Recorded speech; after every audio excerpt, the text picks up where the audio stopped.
علماء تکلیف برداشت کوي.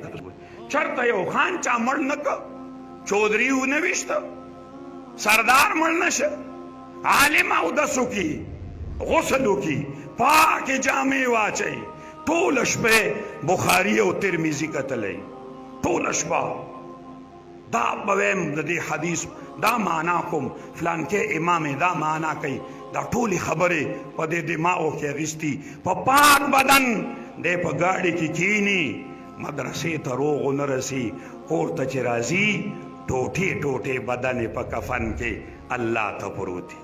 د څه ګناه ده؟ څه ګناه ده؟ څه ګناه یې ده؟ د چا کور ته وړېدلی د شپې؟ جواب راکوي. غلا یې کړې ده؟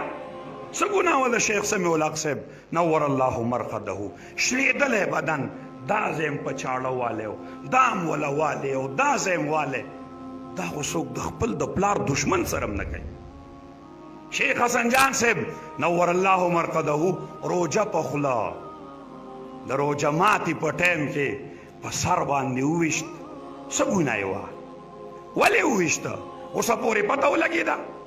جواب راکوي. پته ولګېده چې دا د دغه یهودیانو سازش دی. ولې عالم وجني؟ ځکه دا عالم د انبیاو په کرسۍ ناست دی، دی د دغه یهودو د دغه نسواراو خلاف د انسانانو ته خبرې کوي، ځکه د دې عالم ژبه کټ کوي، ځکه ولا په مرۍ چاړه راکاږي، ځکه یې په داسې محفوظ ځای کې چې هلته مرغۍ نشي الوتی، او شیخ سمیع الحق صاحب یې ټوټې ټوټې راوړه. څه جواب به یې زمونږ الله ته؟ څه شو هغه خلک؟ زمونږ دلته یو باتور خان و، اوس هم باتور خان دی، یو وزیر دی، وی نه وی چې د کم مقتول قاتل معلوم نشي هغه حکومت ویلی که نه ویلی؟ وایې که نه؟ په دې حکومت کې چې دا ریاست مدینه دی څو علما شهیدان شو؟ دا چا شهیدان کړه؟ وایې که نه؟ اوس څوک دي؟ اوس د هغه نه تپوس پکار دی چې تا خو به درود نه شروع کړه، اسماء حسنا به دې ووایي، دغه درود اوس ووایه که نه؟ دغه اسماء حسنا م ووایه. اوس څه شوې ستا هغه خبرې؟ ولې اوس درود او اسماء حسنا والوته؟ اوس خو ته به سره اقتدار یې، ته خو وزیر اعظم یې، ستا سره هر څه دي، ولې اوس دا عالم محفوظ نه دی؟ ولې جومات محفوظ نه دی؟ تا خو به د بجلۍ بل راواغېست، خلکو ته به دې وي تاسو له په 2 روپۍ یونټ درکوئ، په 2.5 دوی ته پرېوځي، دا 5.5 روپۍ د چا جب ته ځي؟ ته په 10 روپۍ یونټ ورکې، دا 9.5 اوس د چا جب ته ځي؟ په 20 روپۍ یونټ ورکې، دا 70.5 روپۍ د چا جب ته ځي؟ خو ستاسو هم جبې بندې دي، ځکه هلته خو که نه ورته ګډېدلي یو که نه؟ خان ته هم ډنګ ډنګی راته ووو، دا چت به لرو که موږ به تپړاقي والی، خان به دا وکړي، ته خو اوس ورشه، وی راوړه دا غنم او دا جوار او دا وړه کوسه په کوسه تقسیم کا که نه؟ د ریاست مدینه کې خو عمر فاروق رضی الله عنه به کور په کور غوږ ایښوده چې دې کور کې څه تکلیف دی. نن ټول پاکستان چغې وایي ته چېرته ودی؟ ته نن د ټي وي سکرین نه ګورې؟ څونه ښځو وجړل، د څه د وجې وجړل؟ خپل بچي ذبح نه کړه، خودکشۍ ونه کړې، د څه د وجې نه وکړې؟ د مهنګایۍ د وجې نه وکړې. زم خاموش یم، تم خاموش یې، پته نه لګي چې الله ته په کومو سترګو باندې ودرېږو. عرض مې دا کوي عزتمندو مسلمانانو، دا خیري خبر عرض کوم، په کلاو غوږونو یې واورئ. زم چې څوک یم، تم چې څوک یې، څو پورې چې موږ په هر میدان کې دې علماو سره نه یو ولاړ، هغه میدان د جهاد دی، هغه میدان د تصوف دی، هغه میدان د تبلیغ دی، هغه میدان د تدریس دی، او هغه میدان د سیاست دی. که په دې 15 میدانونو کې د علماو سره نه هم ولاړ، دقې نه به ذلیله حکومت بل راځي، د هغې نه به نور هم ذلیله وي.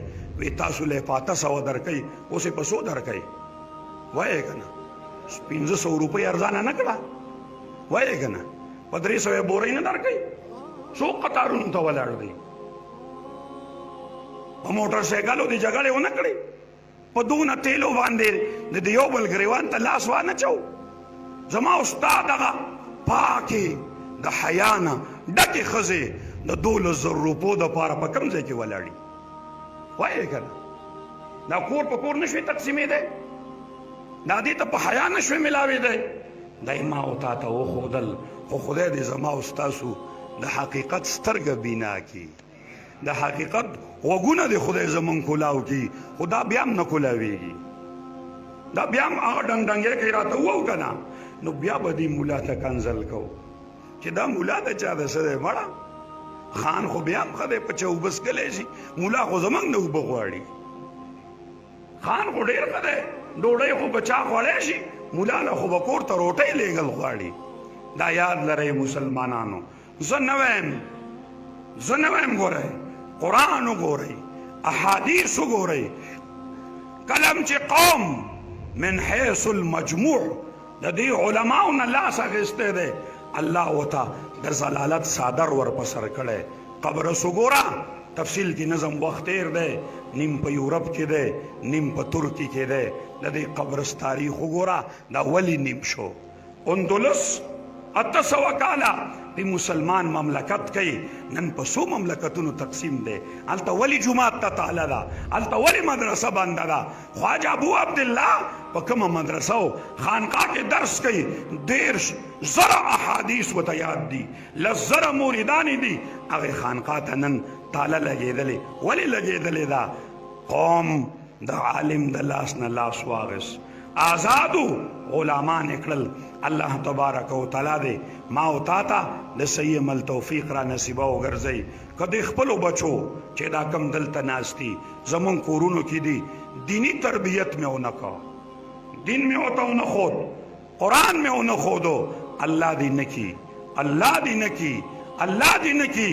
څونه مملکتونه چې آزادو آبادو نن بندي، دا د دغې وجه ده چې پلارانو بچو ته جومات ونه ښود، د مدرسې لارې ورته ونه ښوده، د بازار لارې ورته وښوده، د دنیا لارې ورته وښوده.